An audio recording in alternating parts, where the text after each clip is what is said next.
ഈ പിണറായി വിജയൻ സഖാവെന്ന മനുഷ്യനോട് പലപ്പോഴും പല കാര്യത്തിലും വിയോജിക്കുമ്പോഴും ചില കാര്യങ്ങളിലൊക്കെ അദ്ദേഹം ചെയ്ത ചില കാര്യങ്ങൾ, ചില നിലപാടുകൾ അത് എത്രത്തോളം ശരിയായിരുന്നു എന്ന് പിൽക്കാലത്ത് തോന്നിപ്പോകാറുണ്ട്. ഈ പാർട്ടിയെക്കുറിച്ചൊരു ചുക്കും അറിയില്ല എന്ന് പിണറായി പറയുമ്പോൾ അത് കേവലം പാർട്ടിയെക്കുറിച്ച് മാത്രമല്ല, തന്നെക്കുറിച്ചും ആർക്കും ഒരു ചുക്കും ചുണ്ണാമ്പും അറിയില്ല എന്നുകൂടിയാണ് പറഞ്ഞു വെക്കുന്നത്. അങ്ങനെ പറഞ്ഞു വെക്കുന്നതിൻ്റെ ചില അർത്ഥങ്ങളും ഉത്തരങ്ങളും കിട്ടണമെങ്കിൽ ഈ ഷാജഹാനെ പോലെ ഒരാളിനെ എന്തുകൊണ്ടാണ് എടുത്ത് വടക്കിനിയിലോട്ട് എറിഞ്ഞത് എന്ന ചോദ്യത്തിന് അന്നെല്ലാവരും പറഞ്ഞിരുന്നു അയാൾ ഈ അച്യുതാനന്ദൻ്റെ സ്വന്തമായതുകൊണ്ടാണ്, അയാൾ മിടുക്കനായതുകൊണ്ടാണ്, അയാൾ അഴിമതി വിരുദ്ധനായതുകൊണ്ടാണ്, അയാൾക്ക് സ്വജനപക്ഷപാതം ഇല്ലാത്തതുകൊണ്ടാണ് എന്നൊക്കെ പറഞ്ഞിരുന്നെങ്കിലും അത് പിണറായി ചെയ്തത് അയാൾക്ക് ഒരു ക്വാളിറ്റിയുമില്ലാത്ത, യാതൊരു വിവേകവും തിരിച്ചറിവുമില്ലാത്ത, സ്വന്തം പ്രാധാന്യത്തിന് വേണ്ടി എന്തും ചെയ്യുന്ന, അതിന് പാർട്ടിയെന്നോ വ്യക്തിയെന്നോ അയാളുടെ അതിർവരമ്പോ അയാളുടെ അറിവോ ബോധമോ ഒരു നിശ്ചയവുമില്ലാത്ത, എന്ത് സംഗതികളും വിളിച്ചു കൂവി പറയുന്ന, ഒരു നെറിയുമില്ലാത്ത ഒരാൾ കൂടി ആയതുകൊണ്ടാണ് ചെയ്തത് എന്ന് അന്ന് പിണറായി വിജയൻ സഖാവിന് അടുപ്പമുള്ളവർ പലരും പറഞ്ഞിരുന്നെങ്കിലും ഇന്നത് അക്ഷരാർത്ഥത്തിൽ ശരിയാണെന്ന് തോന്നുകയാണ്. സംഗതി എടുത്ത് ദൂരേക്കെറിഞ്ഞ ശേഷം വലിയ ബുദ്ധിജീവിയായും വലിയ എന്തൊക്കെയോ ആയും ഒക്കെ ഇങ്ങനൊരു കപട വേഷം ധരിച്ചിരുന്ന ആളിൻ്റെ സ്വാഭാവികമായ ചില ഗുണങ്ങൾ പല സന്ദർഭങ്ങളിലും കണ്ട് തുടങ്ങിയിരുന്നു. അതിൻ്റെ മാക്സിമത്തിലാണിപ്പോൾ. നമ്മൾ പണ്ട് പറയുമല്ലോ, ആനയെ വാങ്ങിക്കാൻ മോഹിച്ചിട്ട് അത് നടക്കാതെ എവിടെയെങ്കിലും കടത്തിണ്ണയിലോ എറമ്പത്തോ ആയിപ്പോയാൽ ആന അവിടെ ഉണ്ടെന്നുള്ള സങ്കല്പത്തിൽ അവിടെ ഇരിക്കുന്ന മയിൽക്കുറ്റിയിൽ കയറിയിരുന്ന് ആനയെ ഓടിക്കുന്നത് പോലെ കുത്തുന്നു എന്ന് പറയുന്ന മനോരോഗം പോലെയുള്ള സവിശേഷമായ ഒരു മാനസികാവസ്ഥയിൽ സാക്ഷാൽ ഈ ഷാജഹാൻ എത്തിപ്പെട്ടോ എന്നൊരു ചിന്തയുണ്ട്. എനിക്കത് തോന്നിത്തുടങ്ങിയത് ഈ നമ്മുടെ മുതുകാടിനെ എതിർക്കുന്ന സമയത്ത്, മുതുകാടിനെ നമ്മളൊരു വിഷയത്തിൽ എതിർത്തിരുന്നു, ഞാനും എതിർത്തിരുന്നു. ആ സമയത്ത് മുതുകാടിനെതിരെ പോക്സോ കേസ് എന്നൊക്കെ പറഞ്ഞ് പുള്ളി ഒരു കണക്കുമൊക്കെ ആയിട്ട് വന്നിരുന്നു. അപ്പം ഞാൻ ആദ്യം വിചാരിച്ചു ഷാജഹാനെ പോലെ ഒരാൾ പറയണമെങ്കിൽ അതിലെന്തെങ്കിലും കാര്യം കാണുമായിരിക്കുമെന്ന്. ഒരു ചുക്കും ചുണ്ണാമ്പും ഇല്ലായിരുന്നു, വെറുതെ തള്ളി മറിച്ചതാണ്. കഴിഞ്ഞ ഇലക്ഷന് മുമ്പ് വരെ പുള്ളി എണ്ണി ഈ പറയുന്ന CPM-നെ തോൽപ്പിച്ച് തറയിൽ കിടത്തി കോൺഗ്രസിനെ മുഖ്യമന്ത്രിയാക്കിയിരുന്നു. അങ്ങനെ മുഖ്യമന്ത്രിയാക്കുമ്പോഴും കോൺഗ്രസിൻ്റെ മുഖ്യമന്ത്രി എന്നുള്ളതല്ല, പുള്ളിക്ക് ഇഷ്ടപ്പെടുന്ന ആളുകളാണ് പുള്ളി ആക്കിക്കൊണ്ടുവരുന്നത്. അങ്ങനെ ആക്കിയും ഊക്കിയും ഒക്കെ ഇപ്പോൾ പുള്ളി കേരള കൗമുദി എന്ന് പറയുമ്പോഴത്തേക്കില്ല പണ്ടാരാണ്ട് പറഞ്ഞതുപോലെ അതും ഒരു പല്ല് ഒഴിഞ്ഞ സിംഹമാണല്ലോ. ഒരു കാലത്ത് കേരള കൗമുദിയിലെ വാർത്ത കാണാൻ കാത്തിരുന്നവർ ഇന്ന് നോട്ടീസ് അടിച്ച് വിതരണം ചെയ്യുന്നത് പോലെ ആ പത്രവും മാധ്യമവും ഒക്കെ എത്തിയ കാലത്ത് അവിടെ ഇരുത്തി പറയിക്കാൻ ഇയാളെപ്പോലെ യോഗ്യനായ ഒരാളില്ല എന്നതാണ് സത്യം.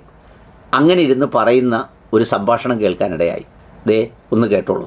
ഏറ്റവും ക്രൂഷ്യലായിട്ടുള്ള സമയത്താണ് വേണുപോലെ ഇത് ചെയ്തിരിക്കുന്നത്. യുദ്ധം നടന്നുകൊണ്ടിരിക്കുന്നതിനിടയിൽ അയാൾ പാർട്ടി പിടിക്കാൻ നോക്കുകയാണ്. യുദ്ധത്തിലേക്കാണ് ആളുകളുടെ ശ്രദ്ധ മുഴുവൻ. അതിനിടയിൽ അയാളുടെ ലക്ഷ്യം എന്താ? എങ്ങനെ പാർട്ടി പിടിക്കാം. മുത്തി ചെയ്തിട്ട് കട്ടിലൊടിയെന്ന് കേട്ടിട്ടില്ലേ നമ്മൾ? ഇപ്പൊ പുഴകത്തുമ്പോ വാഴ വെട്ടുന്നു കേട്ടിട്ടില്ലേ? ഞാൻ അങ്ങനെയല്ല പറയുന്നത്. ഞാൻ പറയുന്ന ഉദാഹരണം, വഴിയിൽ ഒരു ആക്സിഡന്റിൽ ഗുരുതരാവസ്ഥയിൽ ഒരുത്തൻ കിടക്കുമ്പോൾ അവന്റെ കഴുത്തേന്ന് മാലയും അവന്റെ പോക്കറ്റിൽ നിന്ന് പേഴ്സ് പിടിച്ചുകൊണ്ട് പോകില്ലേ? അതുപോലത്തെ ഒരു പണിയല്ലേ ഇവിടെ നടന്നിരിക്കുന്നത്. നിങ്ങൾക്കൊന്ന് ആലോചിച്ച് നോക്ക്. പിണറായി വിജയനെ എങ്ങനെയെങ്കിലും ഇറക്കി വിടാൻ വേണ്ടി എല്ലാ ജാതി മതസ്ഥരും എല്ലാ വിഭാഗം ജന ഇതാണ് പുള്ളി പറഞ്ഞ ഒരു ഭാഗം.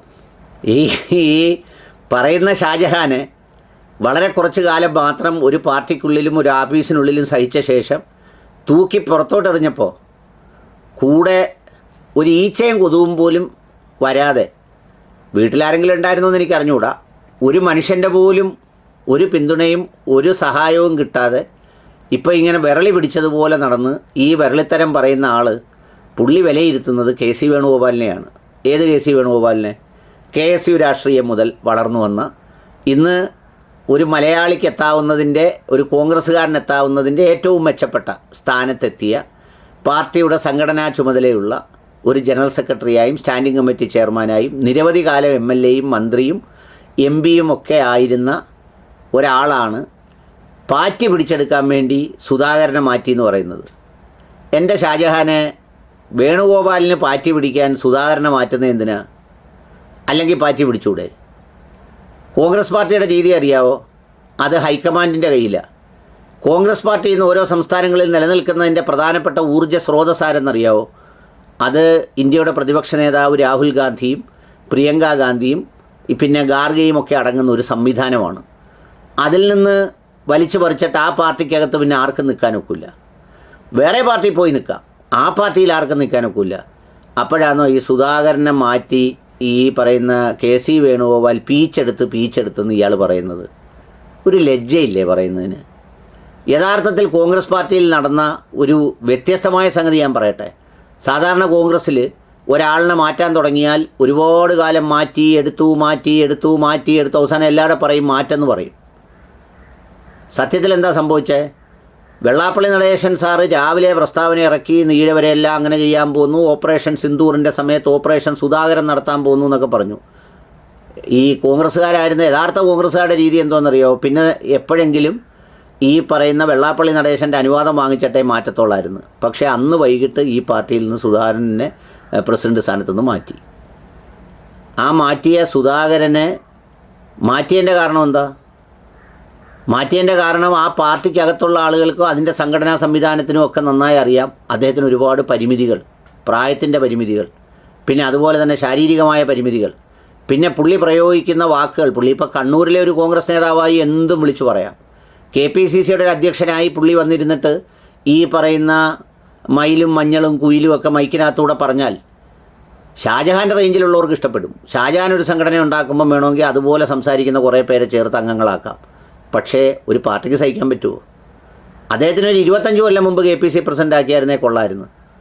പിന്നെ പുള്ളി ഏത് പ്രസ്താവന ഏത് സ്ഥലത്ത് പര്യടനം നടത്തിയാലും അവിടെ എല്ലാം പര്യടനത്തിൽ എന്തെങ്കിലും തരത്തിലുള്ള വിവാദങ്ങളും അത്തരം പ്രസ്താവനകളും ഒക്കെ നടത്തുന്ന സ്ഥിതിവിശേഷം വരും. അദ്ദേഹത്തിനെ കൊണ്ട് ഈ സംവിധാനം ചലിപ്പിക്കാൻ കഴിയാത്ത സ്ഥിതി വന്നു. അങ്ങനെ വന്നപ്പോൾ എന്ത് ചെയ്തു? അദ്ദേഹത്തിനെ MP ആക്കി വർക്കിംഗ് കമ്മിറ്റിയിൽ കൊടുത്തു. അതിനുശേഷം അദ്ദേഹത്തിനെ മാറ്റി. ഇതാണ്ട് പുതുമയാണോ? ഇത് ഷാജഹാനാണോ തീരുമാനിക്കുന്നത് ആരെയാണ് മാറ്റേണ്ടത് അങ്ങനെയാണെന്നൊക്കെ പറഞ്ഞ്? ഇനി അടുത്ത അതിൻ്റെ ബാക്കി ഭാഗം കൂടെ കേട്ടോളൂ. അപ്പോഴേ ഷാജഹാൻ്റെ രോഗത്തിൻ്റെ അവസ്ഥ.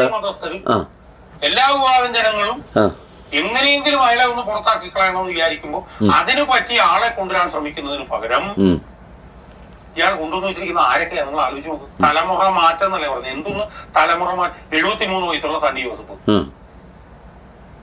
ജോസഫ് 4 പ്രാവശ്യം MLA. 4 പ്രാവശ്യം MLA. അടൂർ പ്രകാശ് ആരാണ്? മന്ത്രി, MLA, MP. ഇയാൾ വഹിക്കാൻ സാധനമൊന്നുമില്ല. അയാള് UDF പറഞ്ഞിട്ടുണ്ട്. ആദ്യത്തെ വർക്കിംഗ് പ്രസിഡന്റ് ഷാഫി പറമ്പിൽ 3 പ്രാവശ്യം MLA, 1 തവണ MP, 2 തവണ യൂത്ത് കോൺഗ്രസിന്റെ പ്രസിഡന്റ്. അതാണ് ഒരു ഇത്. പിന്നെ PC വിശ്വനാഥ് 3 പ്രാവശ്യം MLA, ഇപ്പോഴും MLA. AP അനിൽകുമാർ എന്ന് പറഞ്ഞ ആള് 5 പ്രാവശ്യം MLA. അപ്പൊ ഞാൻ ചോദിക്കുന്ന കോൺഗ്രസ് പറഞ്ഞ കേരളത്തിലെ 2ാമത്തെ പാർട്ടിയിൽ ഭാരവാഹികളാകാൻ 5 പ്രാവശ്യം MLA ആയവരും 3-4 പ്രാവശ്യം MP-മാരായവരും മാത്രമേ ഉള്ളൂ. വേറെ പണിയെടുക്കുന്നവരാരും കോൺഗ്രസ്. ഷാജഹാനെ MLA ആവുകയും MP ആവുകയൊക്കെ ആവുന്നതൊരു നിസ്സാര കാര്യമല്ല. ഇവരൊക്കെ ഇവരുടെ മണ്ഡലങ്ങളിൽ ഫൈറ്റ് ചെയ്ത് ജയിച്ചവരാണ്. ജനപിന്തുണ രാഷ്ട്രീയ പ്രസ്ഥാനങ്ങളുടെ നേതൃസ്ഥാനത്തെത്തുന്നവർക്ക് ആവശ്യമാണ്. അല്ലെങ്കിൽ പിന്നെ ഷാജഹാൻ്റെ കൂട്ടാവത്തില്ലേ? എവിടെങ്കിലും പോയിരുന്ന് ഈ പറയുന്ന കൊക്കൊക്കെ ഒന്ന് കൊക്കരിക്കുകയോ കുരയ്ക്കുകയോ ചെയ്തുകൊണ്ട് വല്ല കാര്യം ഉണ്ടാവുമോ?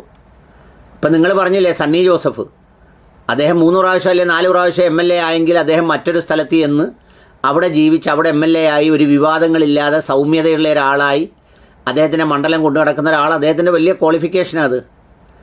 പിന്നെ രണ്ടാമത് നിങ്ങൾ പറഞ്ഞ ഷാഫി പറമ്പിൽ, പുള്ളിയുടെ ഒരു യോഗ്യതയാണ് MP ആയതും MLA ആയതും അത്തരം കാര്യങ്ങളൊക്കെ ആയത്. PC വിശ്വനാഥ് പിടിച്ചത് നമ്മുടെ മേഴ്സിക്കുട്ടി അമ്മ 10-30,000 വോട്ടിന് ജയിച്ച ഒരു മണ്ഡലത്തിലാണ് അയാൾ നിന്ന് ജയിച്ചത്. AP അനിൽകുമാർ അവിടെ മത്സരിക്കാൻ പോകുമ്പോൾ സാക്ഷാൽ ഇപ്പോൾ പന്തളം സുധാകരൻ പരാജയപ്പെട്ട മണ്ഡലത്തിലാണ് AP അനിൽകുമാർ പോയി മത്സരിക്കുന്നതും ഈ പറയുന്ന തുടർച്ചയായ ഒരു മണ്ഡലം നിലനിർത്തിക്കൊണ്ട് പോകുന്നതും.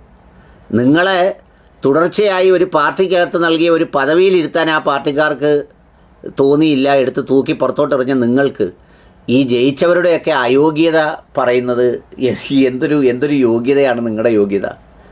അടൂർ പ്രകാശ് കോന്നിയിൽ മത്സരിച്ച് അദ്ദേഹം ജയിച്ചു, MLA ആയി, മന്ത്രിയായി. അദ്ദേഹം കോന്നിയിൽ നിന്ന് മാറിയപ്പോൾ കോന്നി കൈവിട്ടുപോയി. പിന്നെ വന്ന് ജയിച്ചത് വല്ലപ്പോഴും തുച്ഛമായ വോട്ടിന് ജയിച്ചുകൊണ്ടിരുന്ന ആറ്റിങ്ങൽ മണ്ഡലമാണ്. പുള്ളി ഇപ്പോൾ അവിടെ ജയിച്ചുകൊണ്ടിരിക്കുന്നു. ആ വിജയസാധ്യതയൊക്കെ അവരുടെ ട്രാക്ക് റെക്കോർഡാണ്. പിന്നെ ഇലക്ഷനൊന്നും മത്സരിക്കാത്ത, ജയിക്കാത്ത, മണ്ഡലത്തിൽ പോലും വേണ്ടാത്ത 10-9,000 വോട്ടിന് തോറ്റ അല്ലെങ്കിൽ അങ്ങനെയുള്ളവരെയാണോ വെക്കേണ്ടത്? അത് മാത്രമല്ല, അത് തീരുമാനിക്കുന്ന ഷാജഹാനാണോ? ഷാജഹാനെ നിരീക്ഷകനായിട്ട് പ്രഖ്യാപിക്കുന്ന സംസ്ഥാനങ്ങളിൽ ഷാജഹാൻ അതിന് പറ്റിയ ആളുകളുടെ ലിസ്റ്റ് കൊടുക്കുക.